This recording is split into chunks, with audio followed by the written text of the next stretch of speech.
So anyways, there's this snake that's underneath the surface, and it's, you know, no joke, that thing. It's big, and it's ancient. It's always been there. And what happens if you look at it? It turns you to stone, right? It paralyzes you. Well, that's the Gorgon, that's Medusa, the woman with the head of snakes, and if you look at her, it paralyzes you. Well, what does that mean?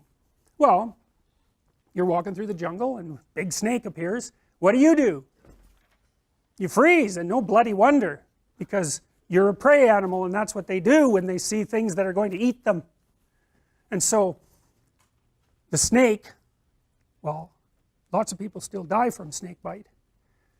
And our ancestors were, and I mean our ancestors like, you know, tens of millions of years ago, when they were living in trees and weren't very big, they made a nice snack for a snake. And there's a woman named Lynn Isbell, who's an anthropologist at UCLA, who's correlated the presence of carnivorous snakes with the acuity of primate vision. And what she found was that the more snakes around, the better the primates could see. So, and we're particularly good at picking up patterns like snake camouflage in the lower half of our visual quadrant. You know, and people generally don't like snakes. You can learn to handle them, but no, snake fear appears to be innate.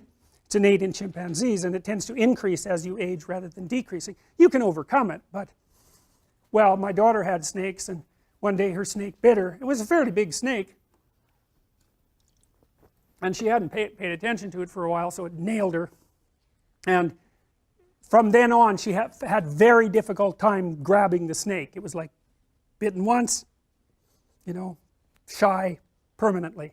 She also told me years later, she had nightmares about snakes all the time when she had a snake in her room. It's like, you know, and I think it was probably the smell. So, anyways. So, Harry Potter decides he's going to go after the basilisk, right? He's going to go out there and face the thing that he's most afraid of. So he does that. Way down in the depths. So it's like Jonah going down into the depths. And he faces the basilisk, and it bites him. And you know, that's right, because if you go down into the depths, you can get bitten. Like, it's no joke. And this is a hero story, but the thing about the hero story is it's actually real. The thing that you're facing is actually dangerous. And even though facing it voluntarily might be your best bet, and is likely your best bet, because that's the central story of humanity, that doesn't mean you're going to succeed. It's the real thing. So anyways, he gets bitten, right? And he's going to die. Now, he's rescuing Ginny. So that's the St. George story. If you go after, like, dragons like to capture virgins.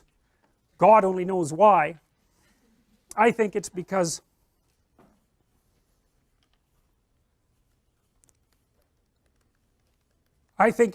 one of the things that male humans have done from the beginning of time is chase the damn predators away.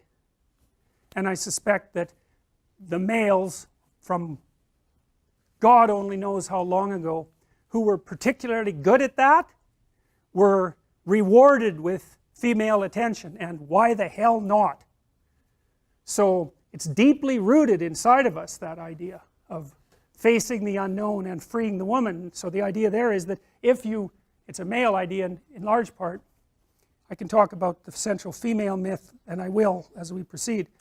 The idea is that if you're the sort of person who can stand up against the unknown and the frightening, then you're also likely, if you develop into that sort of person, then you're also likely to develop into the sort of person that other people will find attractive.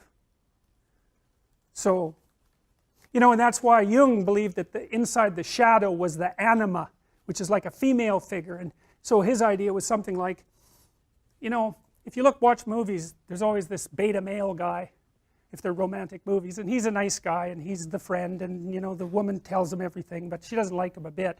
She likes the guy who's like got an edge, and who's capable of, I would say, mayhem, but at least of aggression.